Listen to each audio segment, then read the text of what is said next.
To show support for science, science policies, science-based policy, science funding, and science education. Lincoln took part in a nationwide march for science today.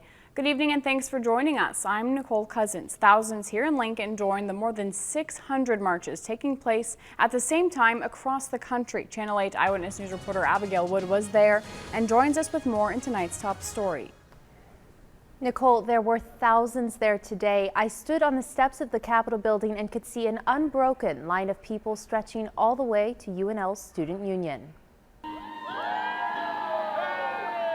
Lincoln turned out in full force for the March for Science Saturday afternoon. It's one of more than 600 locations nationwide joining in satellite marches alongside the larger demonstration in Washington, D.C. You will find that there are people from all over the political spectrum that can agree on science-based policies. The marchers want Washington to prioritize scientific research in their funding plans. Environmental science is particularly under siege, and we obviously, as scientists and science advocates, we would like to see more research and more funding go into environmental science, but not necessarily that's our only focus. They also want things like space science, engineering, chemistry, and vaccine research to get attention. Science! Science! Science! Science! The crowd was huge in the thousands. Do you like science?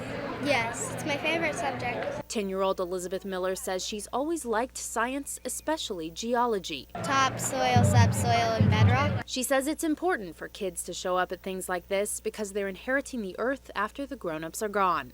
When kids eventually grow up, they should make good choices and help the environment stay healthy. So why the pushback against science? One biochem professor at UNL who says she's relied on federal grants to continue her research says she thinks people are tired of paying taxes and feeling like they don't control where the money goes. She says she understands the want for smaller government, but thinks cutting scientific research is throwing the baby out with the bathwater. Scientists don't often promote what they do, but our society in the United States is flush with technology, with medical care, with educational possibilities, and we can't lose that momentum. Again, the march today went all the way from the UNL Student Union up to the state capitol building, where the group heard from several speakers. Some hot topics. Thank you, Abigail.